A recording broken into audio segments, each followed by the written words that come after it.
Assalamualaikum warahmatullahi wabarakatuh.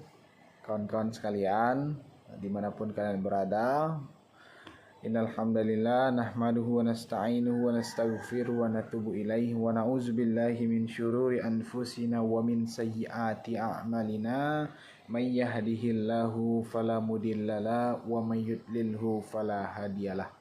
Asyhadu an la ilaha illallah, asyhadu anna Muhammadan abduhu wa rasuluh, la nabiyya ba'da wa la rasula ba'da, amma ba'du.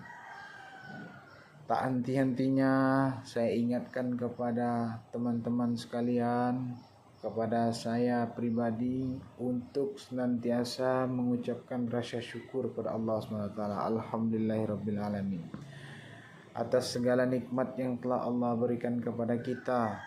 Bayangkan kawan-kawan, bayangkan sedetik saja kalau nikmat oksigen, nafas yang Allah beri tidak Allah putuskan dari kita, bagaimana? Sudah ngap-ngap kita. Jadi kadang kita kurang bersyukur.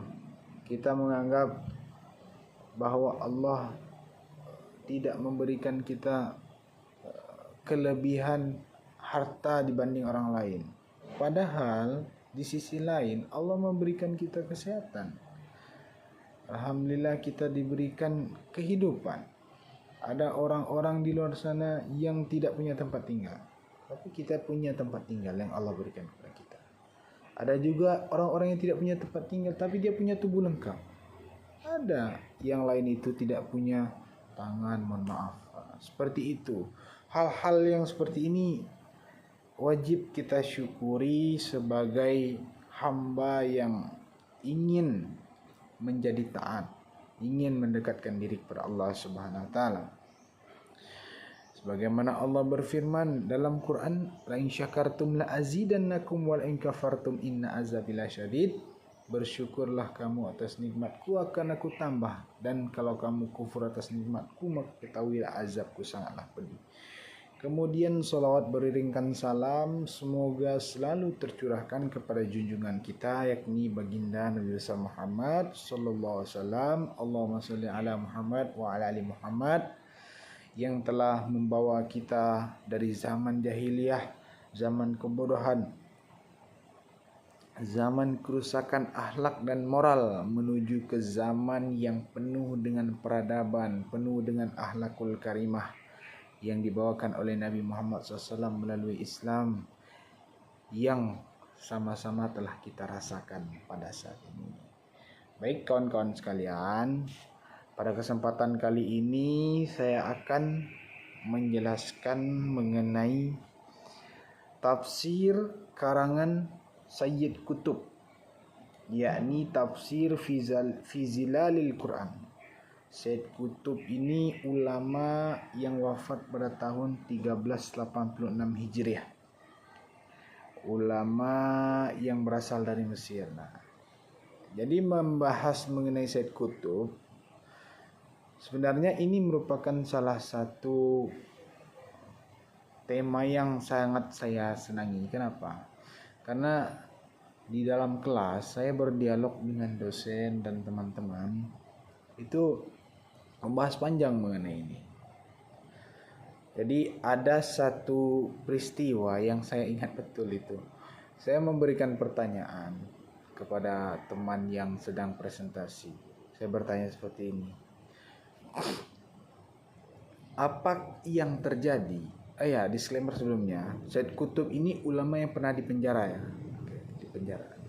Saya bertanya, bagaimana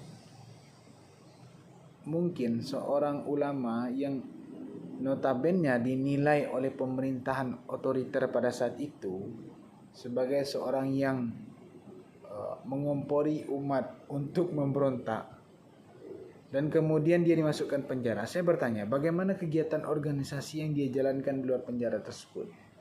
Apakah kegiatan gerakan sosial itu masih berjalan atau seperti apa? Kemudian dijawablah oleh si presentator ini,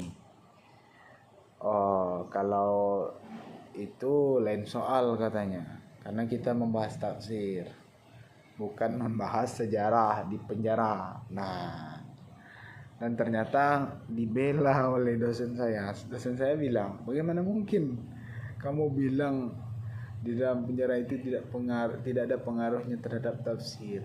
Justru seorang mufasir itu dilihat di setiap peristiwa kehidupannya itu sangat penting. Nah, itu ya pembukaan mengenai tafsir fi zilalil Quran karya Sayyid Qutb. Nah, kawan-kawan sekalian, saya ini merupakan mahasiswa dari Ilmu Al-Quran dan Tafsir di Fakultas Usuluddin dan Studi Agama Universitas UIN Imam Bonjol Padang. Baik, kawan-kawan sekalian, kita masuk ke pembahasan. Nah, sebenarnya berbicara mengenai Sayyid Qutb, itu kita berbicara mengenai perjuangan seorang ulama, seorang mufassir, yakni Sayyid Qutb, yang melihat pemerintahan pada saat itu condong lemah dan tidak mampu membela teman-teman yang ada di Palestina. Itu adalah salah satu versi yang disebutkan.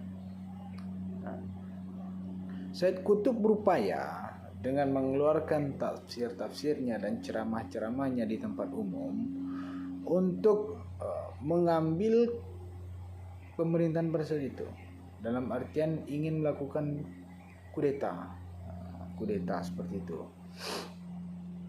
Sehingga dengan gerakan-gerakan tafsir Sayyid Qutb dan ceramah-ceramahnya, beliau dianggap suatu ancaman bagi pemerintahan pada saat itu. Dan akhirnya Sayyid Qutb dipenjara. Di dalam penjara itulah Sayyid Qutb membuat tafsir fi zilalil Al-Quran.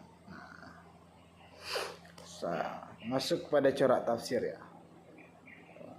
Tafsir fi zilalil Al-Quran ini coraknya adalah haraki adabi, menekankan Al-Quran sebagai pedoman gerakan sosial dan perlawanan terhadap ketidakadilan. Nah, jadi kita bisa lihat ya, tafsir Sayyid Qutb ini tafsir perjuangan.